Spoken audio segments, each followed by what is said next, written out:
Okay, Team Flap Ears, welcome back to the channel. We are live. Captain Chad, thanks for tuning back in. Today we have Ghost here. He's here for a 3-week board and train program with me. Ghost is an extremely powerful, extremely green, in reference to his training, American bully. And, pain points, can't control him. Too hard to control, too strong-willed. And in this particular video, again, I'm just going to kind of go through what I'm doing at the time. I have to condition his prong collar to him, and it should be interesting how it goes. We're going to get straight into this, but before we start, if you appreciate this content, it would help me out. It would help my channel out quite a bit if you just leave a thumbs up on the video and subscribe to the channel, share the video, ring the bell for future notifications so you don't miss any future uploads. But in any case, hopefully I have enough links on this particular prong collar. I'm going to, hold on, come here, Bubba.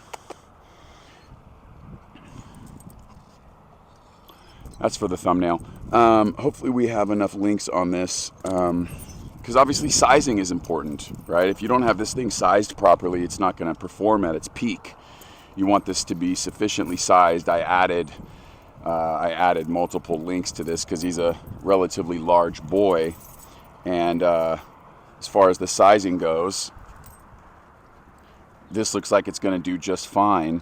You don't want it hanging down like a big loose necklace. You don't want it hanging down to the chest like this, too loose. That's like you got a skill saw and you put the wrong blade on it. Yeah, it might work, but it's probably not going to work to its full potential. Does that make sense? So that sizing, and plus if it's as high up as it can possibly go on the neck, it's going to give you more control over the animal's head, and where the head goes, the body will follow. Plus, giving a correction in that space. You give a dog a correction down here on the neck, right? The dog could handle more there. It's not as effective, more effective up here. So those 3 reasons, I think, namely, you got to have it sized appropriately. And of course, for my clients, I size it perfect for them, and I take the guesswork right out of it. They don't have to worry about that sort of thing. But this is his first time wearing this. And because of his temperament, he does lack a little bit of confidence, but I don't necessarily correlate confidence levels to like the actual temperament of the dog. Temperament is like how well a dog can receive pressure, their personality, and things like this. This guy is stubborn, and that's just who he is. It coincides with his breed. Strong-willed animals. It is what it is. The American bully. I've had 100 just like him. It ain't nothing new to me. But in any case, these videos I send to my clients. I send all these videos to my clients so they have something to refer to fall back on, updates on their dogs, what I'm doing with them, how I'm doing it, why I'm doing it. There's a reason for every single thing that I do. So a dog with a soft temperament, I might have a little bit of a slower process of conditioning the collar to them. I might have them wear it for a couple of days without even putting a carabiner hook to the end of it.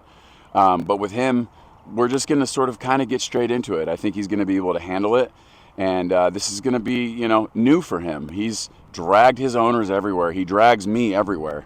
But those days are coming to an end, and we got to teach him to follow leash pressure. So we got to teach him what this means. I'm going to try to use food as a reward system for when he follows the pressure, but we'll see. We'll see if he takes the food. He's not extremely food motivated, and so we're kind of just going to get straight into this. Thank you for watching. I'm going to go ahead and turn this camera around now. Hopefully you guys can hear me okay.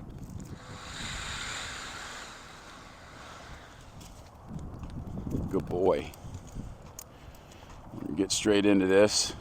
One thing I want to mention is that there's 2 different loops on this collar.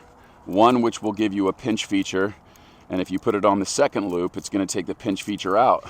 Now again, I'm not trying to goose this kid too early in the ball game, so we have it on both loops to take the pinch feature out, but we still have the sensation and the feeling of the collar happening. So this is a very simple and basic drill that I'll do every single time that I'm trying to introduce a dog to what leash pressure means.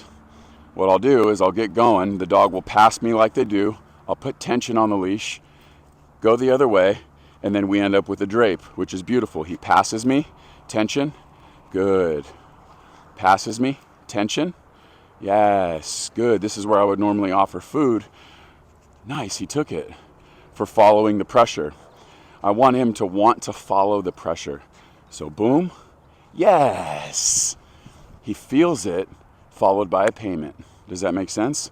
So as soon as he feels that pressure, yes, you want to reward with food. As you can see, he's already turning his nose up. These are like high value rewards as well. So how do we reward the dog if he's not going to take food in this particular context? Well, another part of the reward system is the pressure from the prong collar coming off. Yes, good. So that in itself, the pressure releasing, is a reward in itself, but I'm also going to use verbal affirmation. Good man. And you're going to see there's just going to be tons of directional changes. Every single time he passes me, we're going to do that number. And then we're going to flip the script on him. Maybe even do a 360. Good man. I want him to get used to walking in this heel position. Okay, just forming a habit of when I'm on a leash with him and I'm asking for a heel, this is where he's used to walking with me. Okay? Now, of course, this is in an environment that's not very stimulating, but as I said in one of my previous videos, we have to practice without overstimulating the dog first to give them a foundation, something to work off of, something that they can resort to. Build skills here to take them out there. And it's going to be a little bit more difficult once we get out there where there's competing motivators. But again, I don't want to go into that situation without any preparation. So that's why I do what I do here first. Does that make sense? Good. I'm glad it does. Thank you for watching the videos, guys. It's just what I was doing at the time. Good boy, heel. Good boy, heel. And this isn't just practicing a good habit, man, of walking in a heel. Like, he has his mind on every single thing else but you as the handler when you're walking him. And so with the strategy that I've just explained, you're actually finally making him think. You got to make him think about it. And when you're making a dog think, you're mentally tiring. You're draining that mental tank, right? The physical tank is pretty easy to drain, running around, gameplay, this type of thing. But people oftentimes forget about the other side to training, which is working the mind, making a dog think, accountability, stay still, walk in a heel. Like, these are the things that really tire a dog out that isn't really necessarily used to the good habits of walking heel, of walking in a good heel position. Come on. Good man. So you're going to see, like, because again, I'm sending this to my clients, there's going to be a lot of leash handling skills that you're going to achieve. Good. But the main point of emphasis is the days of me being all tense and keeping him from, you're all tense and shit all the time. He's pulling and all that. Like, tension is gone. I have zero tension in my arm. If he does something that warrants tension, it's going to be a directional change or it's going to be language through the leash. And then you're going to go right back to relaxation again. Okay? Good boy. Steady. Good. Heel. So this is kind of what we want it to look like. And this is what we want it to look like anytime we give him a heel command.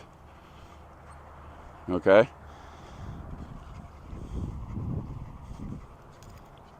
Good.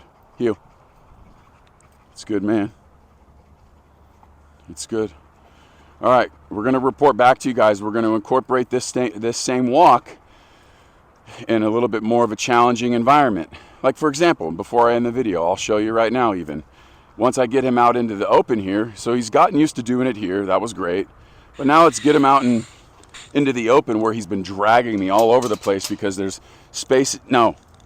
Space he wants to get to. Watch. He wants to drag me. Nope. I'm not letting, from here on out, I'm not letting him take me anywhere else, ever.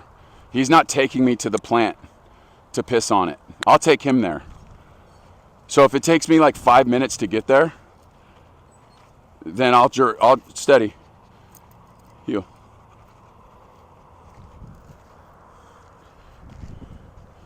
He thinks he's just gonna take me, but that ain't happening no more.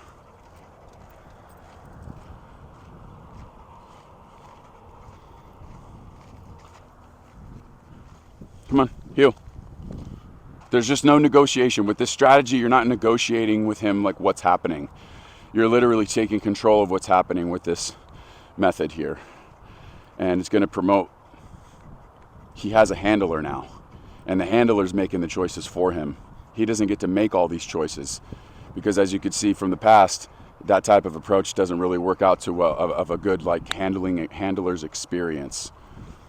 Plus, this provides clarity for the dog and a leader for the dog, all things of which are extremely healthy. Steady. Okay. And then I grant him the permission to come check it out. Every time. Every time, this is what we're doing. All right, guys. See if he'll take some food. You want some food? Here. Oh, good. He takes some food. That's good. That's good stuff. Come on.